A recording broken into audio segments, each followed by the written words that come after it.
A whopping sum of $7.5 billion was invested in power transmission under former President Buhari's administration. Yet, weekly woes of falling grids still haunt individuals and businesses.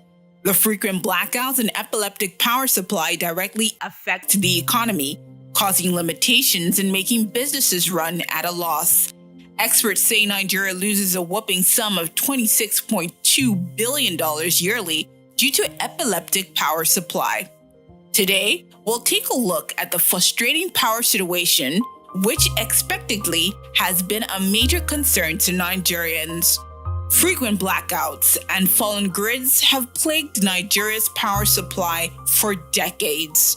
Lagos, for instance, has had an unreliable power supply in the last few months, and millions of Nigerians wallow in darkness, a nauseating experience that's hard to explain. They talk about money, that if we want to upgrade to where there's always light, that we had to get new transformers, and also we had to pay them some amount of money, like very, very bad. Like, I will not go to have light for 5 days.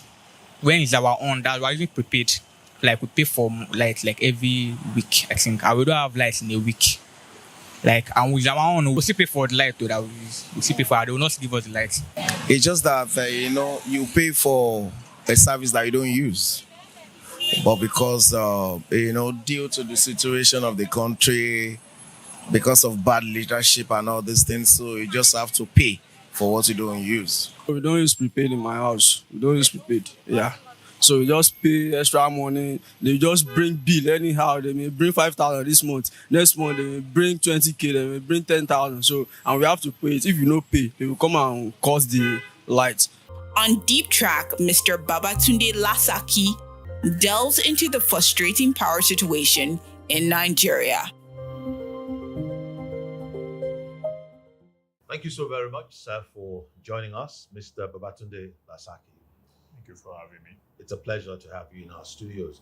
Some months back, the Nigerian Electricity Regulatory Commission, that's the NERC, ordered the immediate upward review of electricity tariffs in the country.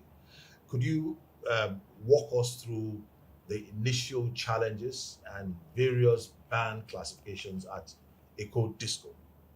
Thank you very much for having me. The tariff review only applicable to Band A customers.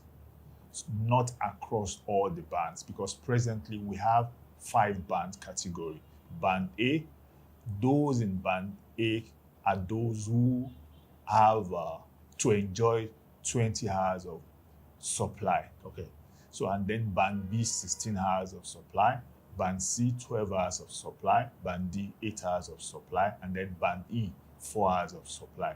So the tariff review that was recently approved by NEC was only applicable to Band A tariff customers. So I just say I should put that out there. Okay. So basically, when you look at it, from what the minister says and the stakeholders in the sector, we are currently operating 2 regimes in terms of tariff in the power sector. What we call the service-based tariff, the band A are on service-based tariff, okay, and then the subsidy regime tariff.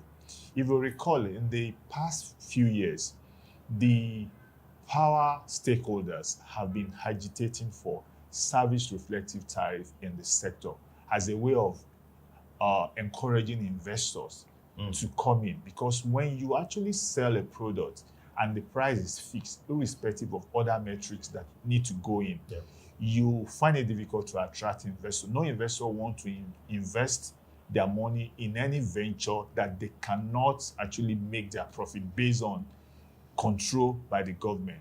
So government has been looking for a way to actually do this. And in government wisdom, they look at it with what is happening in the country in the last few months, the subsidy removal, the FX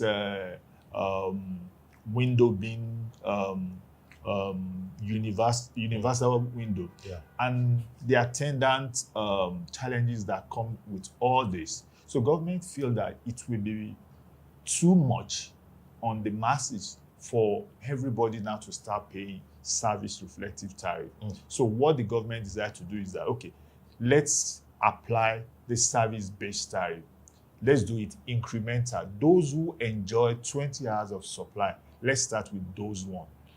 So that is what happened. So it is only those on band A who are entitled to guaranteed minimum of 20 hours daily are the only one that new tariff affected. So basically, you're saying the service reflective charges is zeroed in, so to speak, on those in band A. Yes. And what does it actually?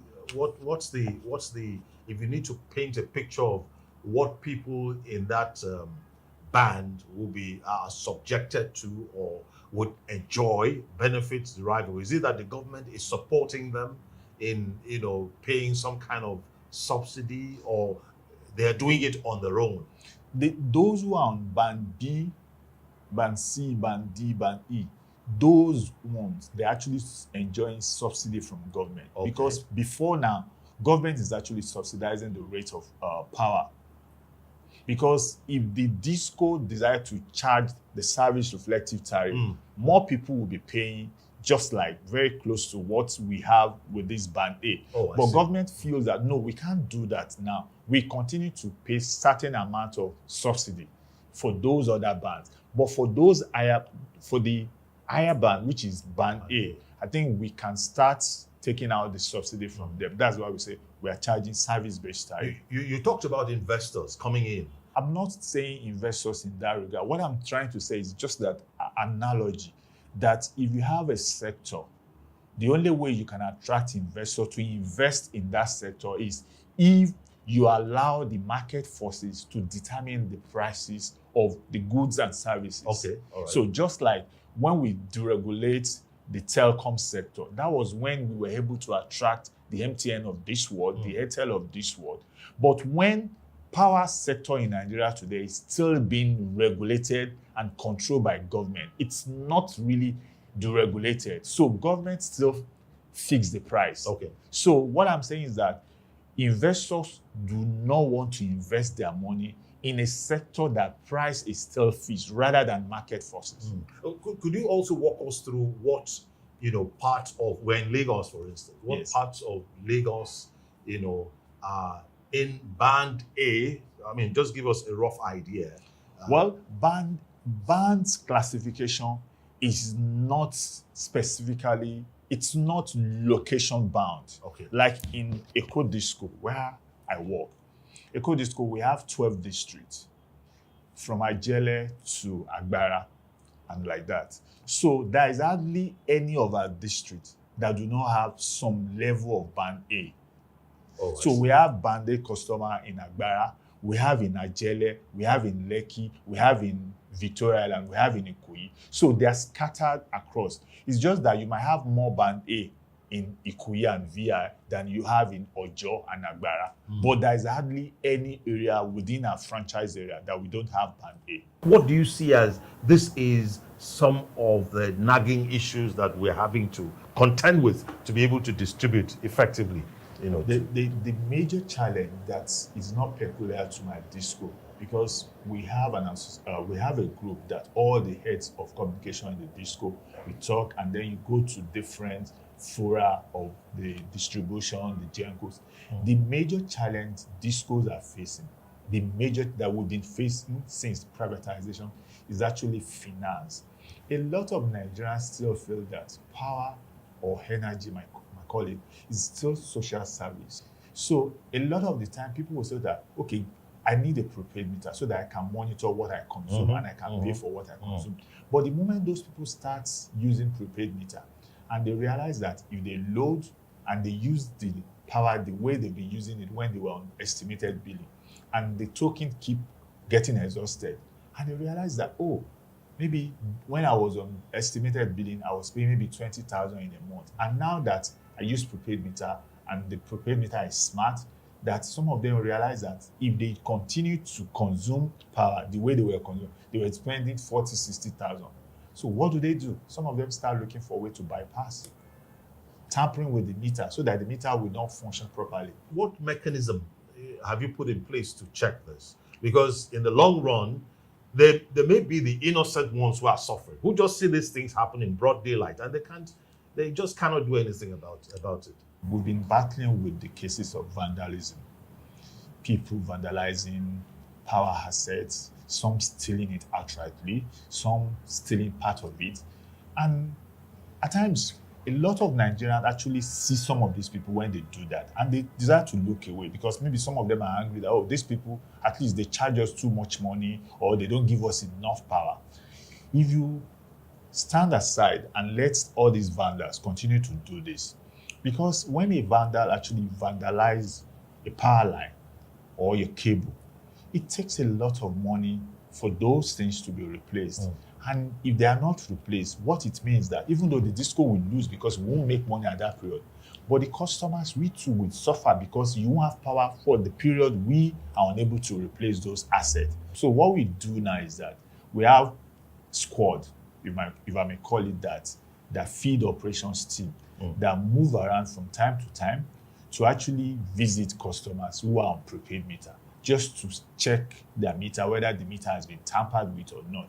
And you'll be surprised, in doing this, we realize that where you don't even expect people to tamper with that, that's where a lot of infractions are actually being detected. The Ikoyis of this world, the Lekkis of this world. So people tamper with meter to the extent that most of their appliances are not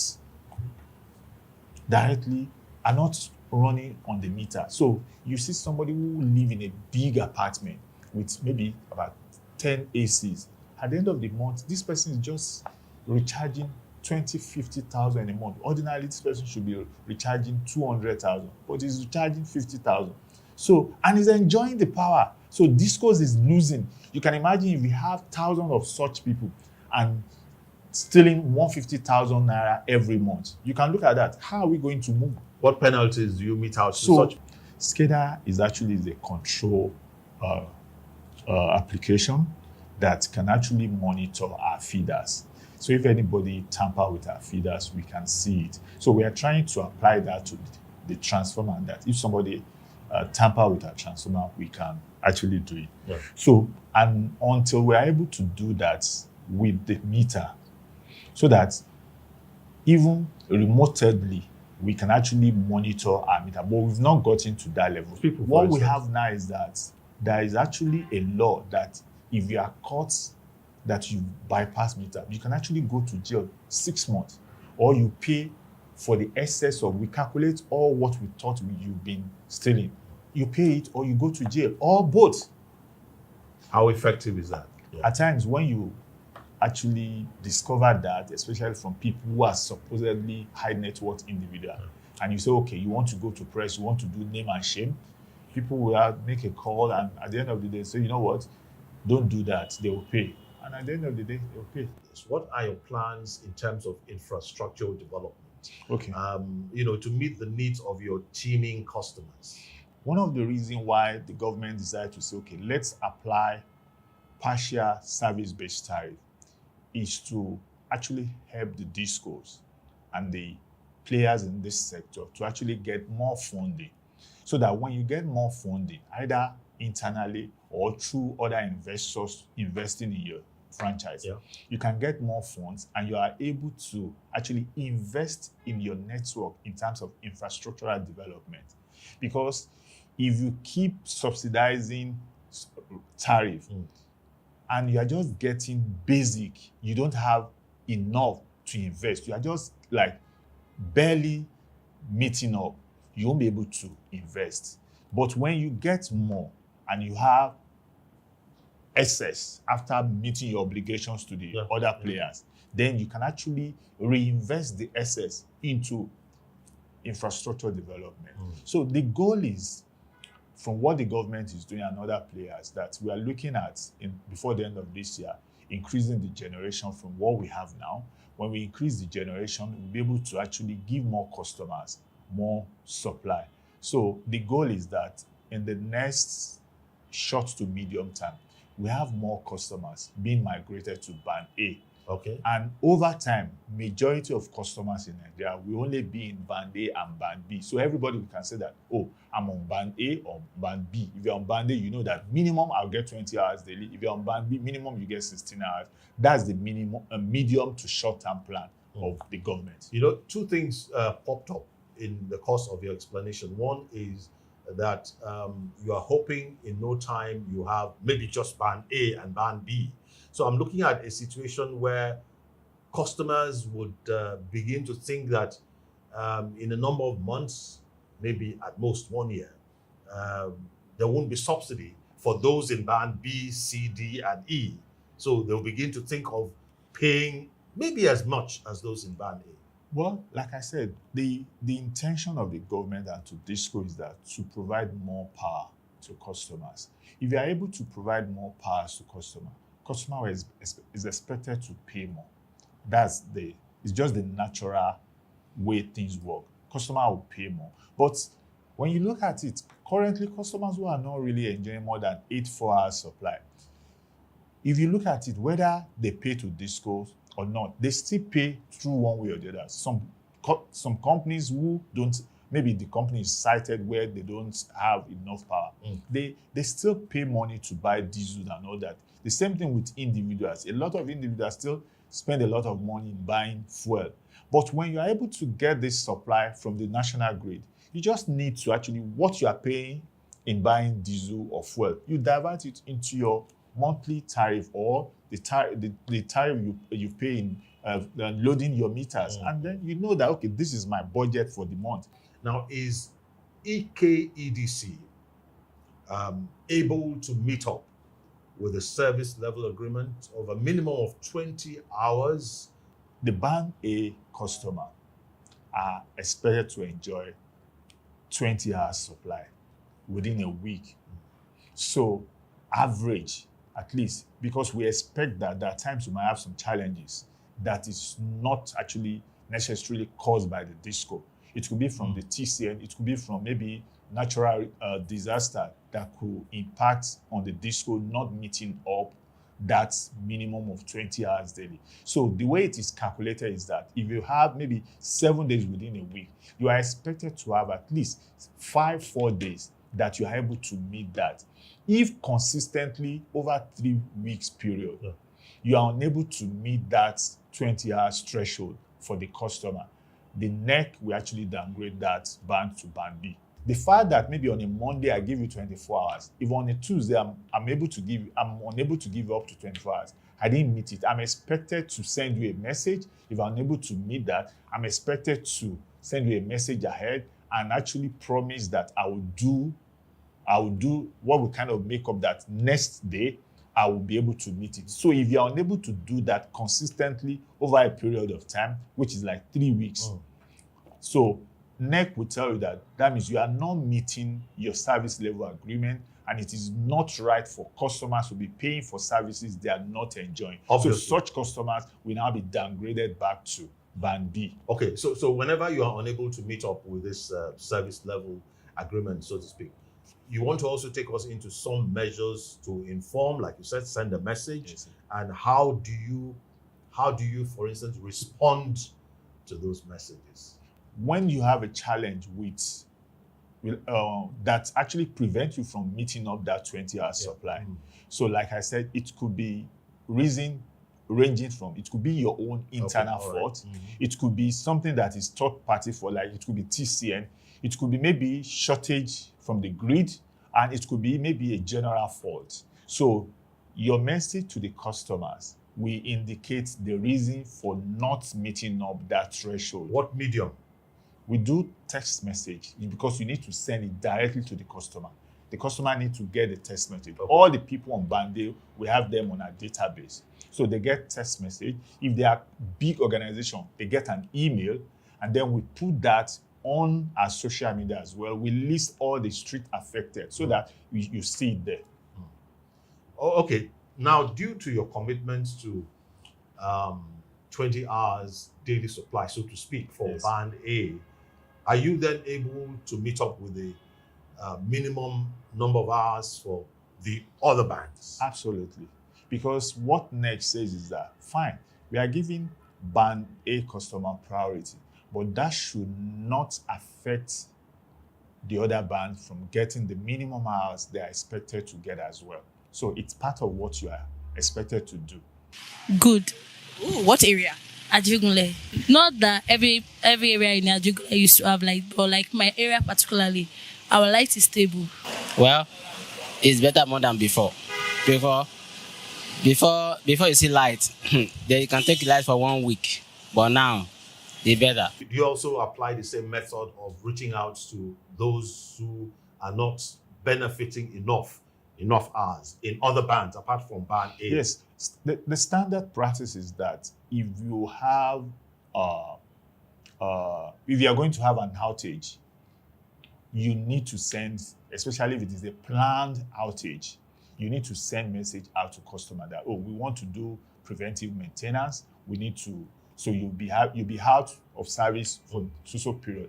And if there's an outage due to a fault and it's going to linger more than certain period of time, you still need to inform the customer that, oh, we have this fault, maybe something happened and we are unable to provide you service for so number of hours, so bear with us, we are working on it. It's standard practice, whether you're on band A or not. We have what we call whistleblower line. Okay. So the number is 080 000 333 333. 080 000 333 333. That's whistleblower. All right. line. And then we have our customer care line, which is 24 hours. So that one is 070 Yeah. 80 67 1170. Okay.